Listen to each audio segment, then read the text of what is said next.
Jack and the Beanstalk, retold by Richard Walker, illustrated by Niam Sharkey. When you hear this sound, turn the page.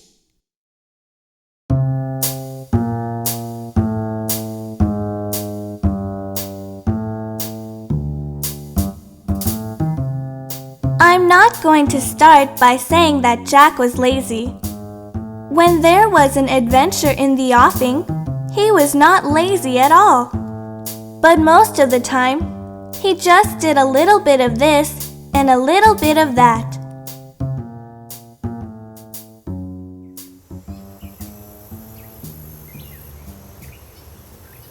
Jack lived with his mom and Daisy, the cow, in a tumble-down farmhouse a little way out of town.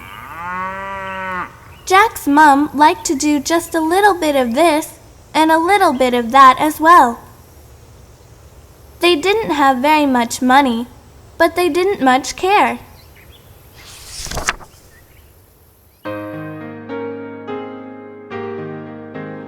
Then one day, there was nothing left to eat, not even a crust of old bread, and no money left either to buy anything. "It's no good, Jack," his mom said. "We'll have to sell poor old Daisy. You had better get up early tomorrow morning and take her to market. Make sure you get a good price for her."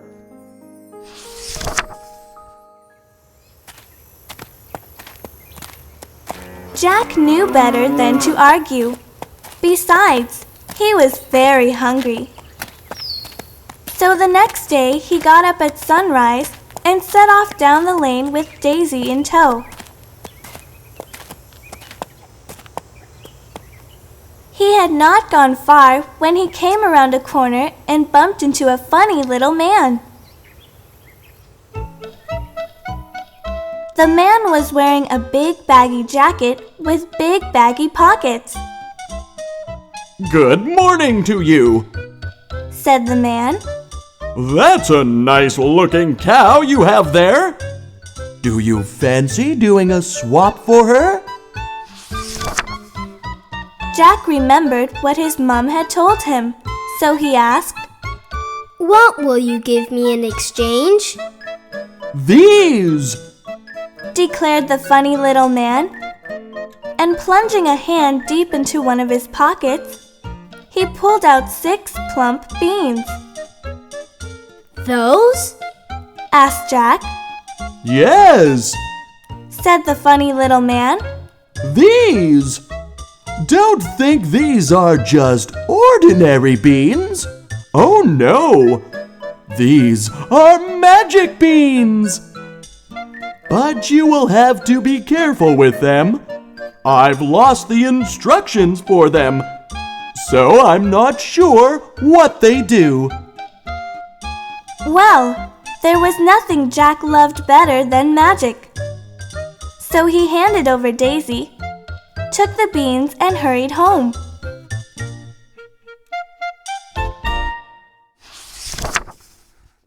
As soon as he reached the back door, Jack burst into the kitchen and proudly threw the beans down on the table.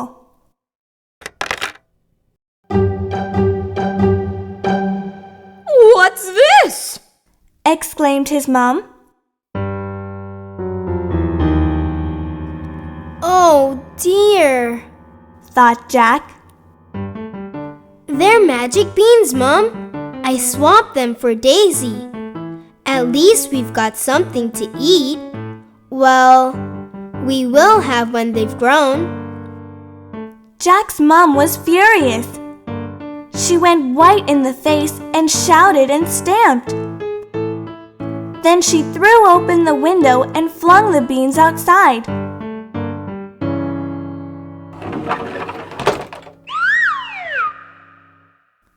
That night, Jack and his mom went to bed feeling miserable and hungry. But in the garden, things began to happen. The beans slipped down through cracks in the ground. Their roots wriggled deep into the earth and shoots pushed upwards. They burst through the hard crust of the soil and, twisting and tangling together, they grew high into the sky. They kept on growing and growing until they reached the land of the clouds.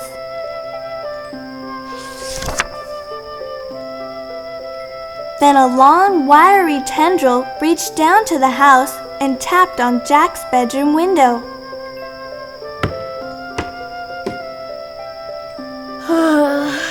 Who's that?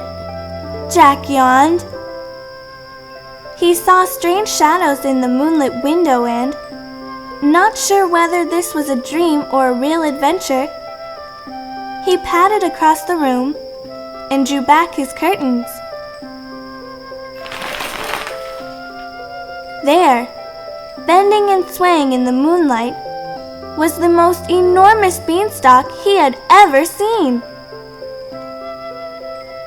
I wonder where the top of it goes to, Jack said to himself. There was only one way to find out. Without stopping to think twice, he clambered over the windowsill and started to climb. Soon the house was just a tiny dot far below. Still he made his way upwards.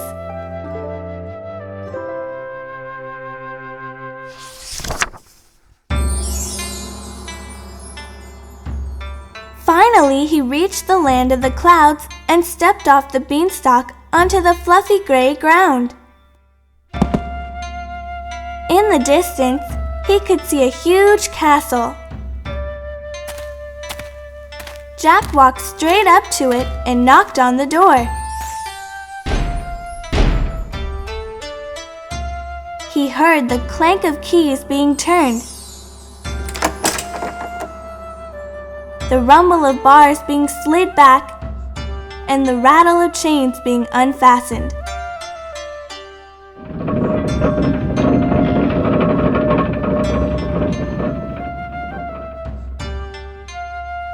Then, at last, the huge door creaked open a crack, and he saw a little old woman peering at him by the light of a candle.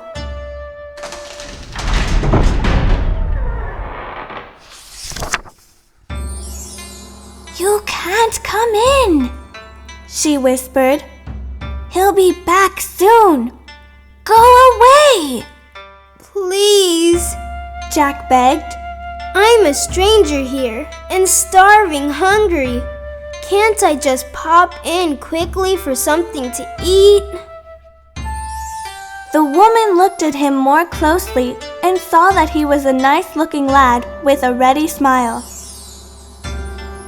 "Very well, you can come in for a minute," she said, "but don't let him catch sight of you."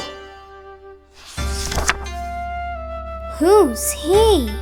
asked Jack as they made their way along the dusty castle corridors to the big kitchen. Lining the walls were mounds of huge bulging sacks, which jingled as Jack brushed against them. "The giant, of course. If he catches you, he'll eat you for sure. He's got a foul temper, so you'd better keep out of his way. Hide among the sacks if you hear him coming." Then, just as she finished speaking, there was a crashing of heavy footsteps outside the room.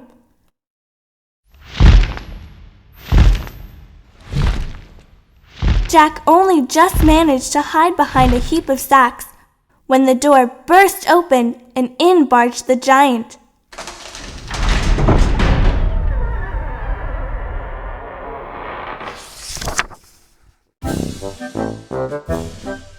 Fee, fi, fo, fum. I smell the blood of a stinky man. Where is he, woman? Where are you hiding him? The giant sniffled his way round the room until he came close to where Jack was hiding. "Oh, don't be silly," said the old woman. "All you can smell is the stew I've made. I was trying a bowl of it to make sure it was good enough for you. Would you like some?" Soon the giant had slurped his way through an enormous bowl of stew.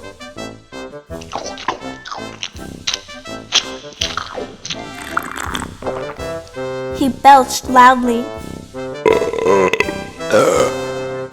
then demanded, Fetch me my goose! I want some more gold! The old woman slipped out of the room and was soon back, cradling a huge, very gloomy-looking bird in her arms. Peeping out from his hiding place, Jack watched as the goose began to lay eggs. Each one made of pure gold.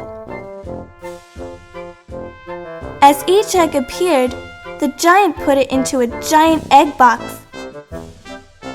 Then he demanded, Now, fetch me my harp.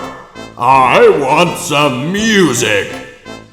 Once again, the old woman bustled out of the room and came back holding an exquisite harp made of pure gold. Even the strings were golden. Play, harp, play! Shouted the giant.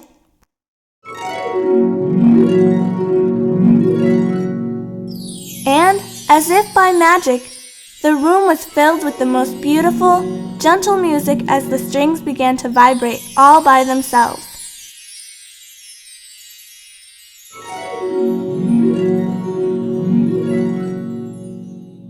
Soon the giant fell asleep, and his snuffling and snoring echoed round the room.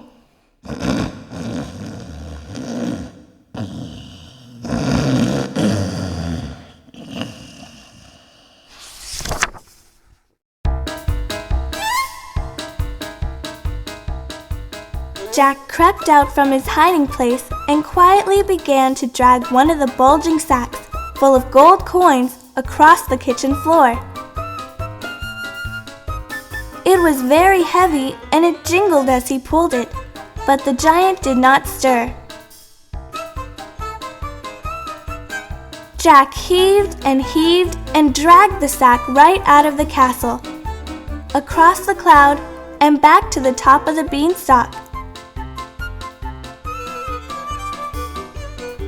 The sack was too heavy for him to carry any further, so he left it there and slid quickly down.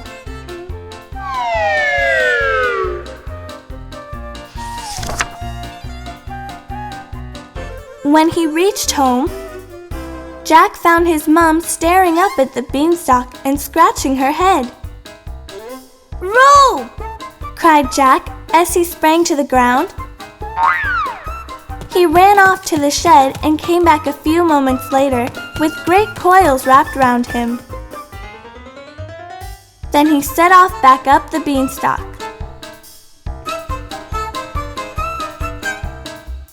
At the top of the beanstalk, Jack tied one end of the rope to the stem and the other to the sack of gold. Then he started to lower the sack. After a while, he felt the rope become loose, and he knew that the sack had reached the ground safely and that his mom had untied it.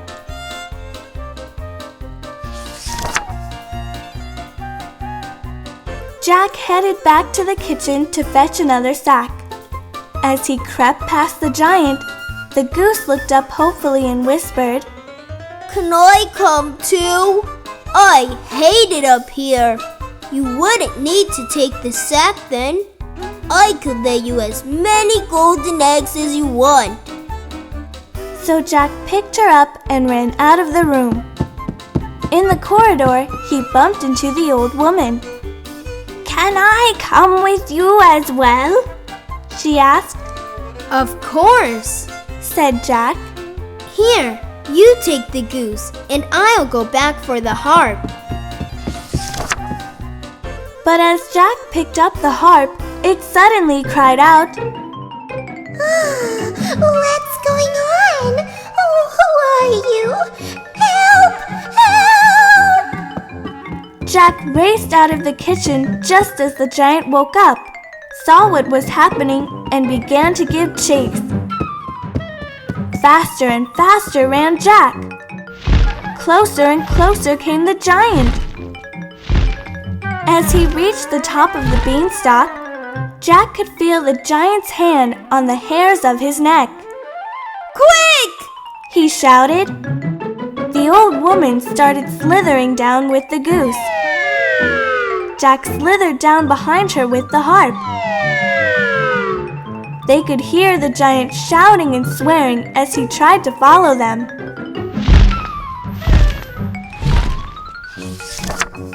The beanstalk bent and swayed wildly, first to the left and then to the right. But the old woman and Jack reached the ground safely. Jack grabbed the rope. He pulled and he pulled until he could see the giant, hanging on for dear life, glaring down at him. Then he let go.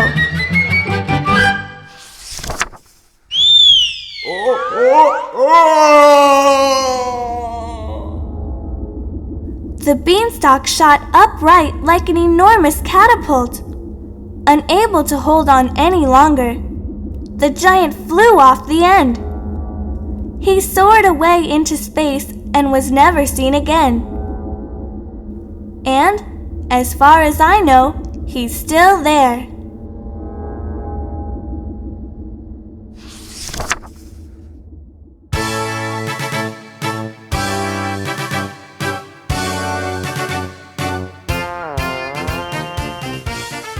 The old woman went inside to make a pot of tea. Mom put the golden harp on the kitchen dresser, and Jack made the magic goose a special hut. He put the sack of gold in the cellar and took out a coin whenever he needed to buy something. And the last time I went to visit, the harp played jigs and reels, so we all had a merry dance.